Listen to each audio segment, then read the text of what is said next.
Le cauchemar américain de l'Atlético, la chaleur qui brûle la Coupe du Monde et le dossier explosif Luis Diaz. La Coupe du Monde des clubs n'a pas encore livré tous ses secrets. Mais une chose est sûre, le football européen n'était pas prêt pour l'Amérique version été brûlant, et l'Atlético de Madrid vient d'en faire les frais. En une, As ne mâche pas ses mots. Son titre claque comme un avertissement, le cauchemar américain. Et ce n'est pas qu'une expression. C'est un résumé brutal d'un match que les colchoneros voudraient sûrement déjà effacer de leur mémoire collective. Sous un soleil impitoyable, 38 degrés, 82% d'humidité à Pasadena, l'Atlético s'est effondré face à un Paris Saint-Germain tout simplement trop rapide, trop vif, trop inspiré. Score final, 4-0.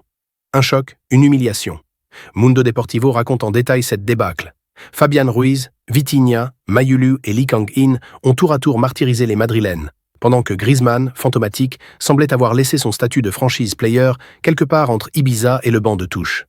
Ce n'est plus le leader flamboyant, c'est une ombre, silencieuse, perdue dans l'épaisseur californienne. Et pourtant, l'Atlético a essayé. Coquet est entré, Sorloth a eu l'occasion, même Julian a cru marquer. Mais entre une expulsion de l'Anglais, une maladresse criante dans le dernier geste et un Griezmann inexistant, rien n'a vraiment fonctionné. Même Llorente, habituellement si sûr de lui, a envoyé une passe ratée qui a directement conduit au 3e but parisien. Un naufrage collectif. Mais attention, le danger ne s'arrête pas là. Cette défaite pourrait peser lourd. Pour continuer l'aventure, les hommes de Simeone devront battre Seattle et Botafogo. Deux adversaires théoriquement inférieurs, mais dans ces conditions climatiques extrêmes, plus rien n'est sûr. As le rappelle, il jouait fatigué, comme s'il venait d'être téléporté d'Ibiza. Et cette image en dit long. Car oui, la chaleur devient un acteur principal de cette Coupe du Monde. Marca tire la sonnette d'alarme. La chaleur extrême met en danger les clubs. Luis Enrique, bien que ravi de la prestation de ses joueurs, a clairement dénoncé les conditions de jeu. Le match a clairement été influencé par la température. Ce n'est plus une question de préparation physique, mais de survie sur le terrain. Et ce n'est pas fini.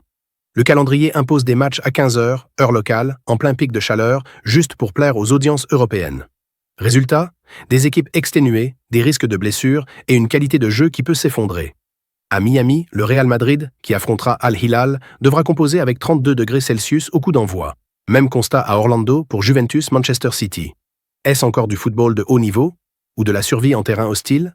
Et maintenant, cap sur Barcelone. Pendant que certains brûlent sous le soleil américain, le Barça planifie l'avenir avec calme, mais détermination. Sport nous apprend que le nom de Luis Diaz est en haut de la pile. Deco le martèle, nous sommes trop dépendants de Rafinha et Lamine. Il faut du renfort, surtout à gauche, et le Colombien de Liverpool coche toutes les cases. Mais comme toujours, le fair play financier plane comme une épée de Damoclès. Liverpool réclame 80 millions, mais le Barça ne compte pas dépasser les 60. C'est la ligne rouge, et pas un centime de plus. L'opération est donc lente, stratégique, presque diplomatique.